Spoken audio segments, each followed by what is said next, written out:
let's go into something another thing that's super positive is the elections that are happening. We discussed the last time we were together that the amount of nominations we received for Mhm. the executive board positions as well as division counselors was astronomical. It was almost the most that we had received in very many years. I'm sure Austin, who is all about our membership, is going to laugh when she hears this because I can't remember if it was the most that we received or just in the past several years. Either way, it's a great win for Kerr. But now we are in the process of electing those. Yeah. So um, we have one more week left. Mhm. The elections end February 27th. Let's just go over, Ruth, can you tell me what the importance of this election is? Well, you know it, sometimes I like to think about it as the election process. So you have the nominations. Yes, Austin, you did a good job in terms of working with divisions to get to recenter us, refocus us, and give us different ways of doing it better. Okay, so here we go.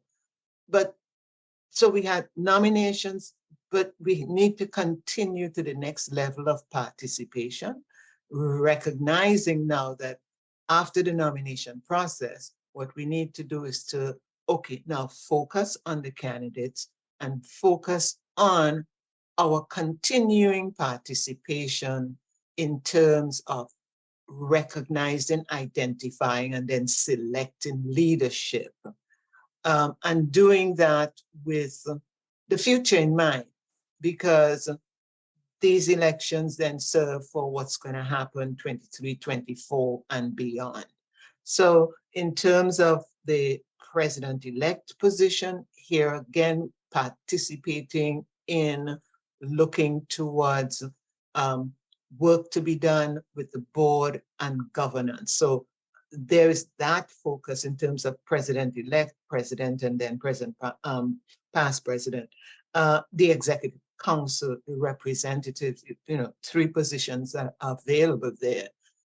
That's critical in terms of the legwork that has to be done on the board, and we have that representation across the divisions and across the division work and across the outstanding co-leaders. And then the position vacancies in the divisions themselves. So we're looking for the division councillors. Keep remembering the division work on behalf of the various academic groups that we look at. So there is education, the social sciences.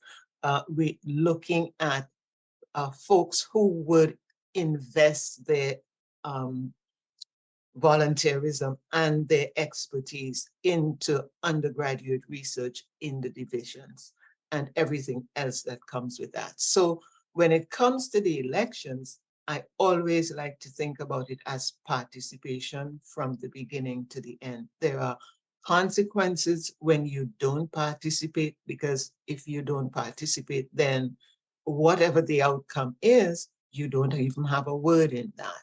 Whereas in participation, in going ahead and voting, what you are doing is saying, here is what I would think the best leadership for the future.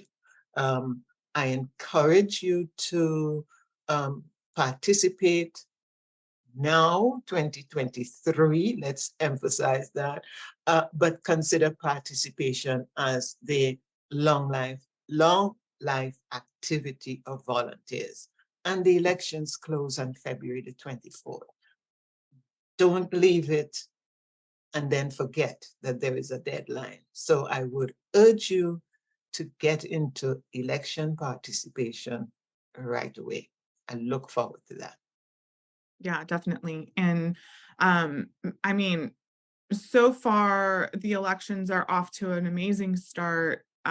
We have a lot of engagement happening, lots of votes coming in, and I hope that it continues to keep up for this additional week that when elections do close.